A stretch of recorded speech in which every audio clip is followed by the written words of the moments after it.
प्यारे बच्चों, बात करने वाले हैं इस वीडियो में बिहार पॉलिटेक्निक के 10 बेहतरीन सरकारी पॉलिटेक्निक कॉलेज के बारे में, जिसमें आपको एडमिशन लेना ही लेना चाहिए। अच्छा, कुछ बच्चे संदेह में रहते हैं कि ये कॉलेज की रैंकिंग डिसाइड कैसे होती है कि भाई ये टॉप लेवल का कॉलेज है, ये दूसरे नंबर का कॉलेज है।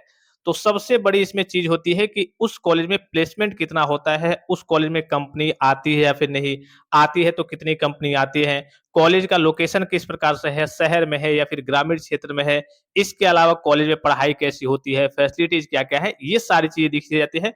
मुख्यतः आपका जो देखा जाता है वो होता है कि प्लेसमेंट, भाई जहाँ से आप पॉलिटेक्निक कर रहे हैं, अगर उसमें अच्छी खासी कंपनियाँ आती हैं, बच्चों को तुरंत जॉब देखने को मिल जाता है पास आउट होने के बाद से, तो वो आपका टॉप लेवल का कॉलेज होता है, ठीक है? एक और चीज़ इससे पहले मैं आपको बता दूँ कि यहाँ पे आपके बिहार की बात करें तो आपके टोटल 46 सरकारी पॉलिटेक्निक कॉलेज है। 46 में से आपके 2 क्या है, केवल विशेषतः गर्ल्स के लिए है, यानी कि बच्चियों के लिए है, अर्थात कहिए कि 44 ऐसे कॉलेज हैं जिसमें बॉयज़ भी एडमिशन ले सकते हैं, गर्ल्स भी एडमिशन ले सकते हैं। लेकिन 2 आपका ऐसा कॉलेज है जैसे आपका एनजीपी यानी कि गवर्नमेंट पॉलिटेक्निक आपका पटना 14 है, और एक आपका गवर्नमेंट पॉलिटेक्निक मुजफ्फरपुर में 2 कॉलेज है, तो एक आपका गवर्नमेंट पॉलिटेक्निक मुजफ्फरपुर वाला है। 2 कॉलेज ऐसे हैं जो विशेषतः कह लीजिए कि गर्ल्स के लिए है, और बाकी 44 आपके गर्ल्स बॉयज़ सभी उसमें एडमिशन वगैरह ले सकते हैं, ठीक है? अब इनका कट ऑफ भी क्या रहते हैं वो भी मैं आपको जानकारी वगैरह दूँगा। तो सबसे पहले लिस्ट देख लीजिए। सबसे पहले है आपका गवर्नमेंट पॉलिटेक्निक पटना 13, फिर दूसरे नंबर पे है, क्योंकि ये आपके इन सभी कॉलेज में प्लेसमेंट भी अच्छे खासे तरीके से होते हैं, और जैसे मतलब आप पास आउट होंगे तुरंत आपको नौकरी देखने को मिल जाएगी, और ये सारे आपके सिटी अर्थात टाउन एरिया में पड़ते हैं, ठीक है? अर्थात एक तरीके से शहरी इलाके में पड़ते हैं। फिर आपका पटना 7 है, फिर आपका गवर्नमेंट पॉलिटेक्निक मुजफ्फरपुर है। मुजफ्फरपुर में 2 आपके पॉलिटेक्निक कॉलेज है, ये आपका पुराना वाला है, और एक आपका विशेषतः गर्ल्स के लिए है।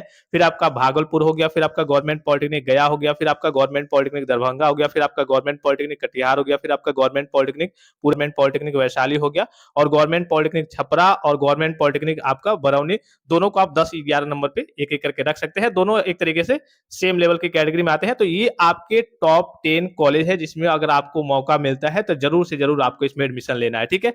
अब सभी का कट ऑफ क्या रहता है, जैसे जो टॉप लेवल का कॉलेज है, जैसे आपका ये कॉलेज है, तो इसमें आपका जो रैंक है वो कम से कम आपका 500 यानी कि 1000 तक, कभी-कभी ये डिपेंड करता है कि आपकी कास्ट कैटेगरी क्या है।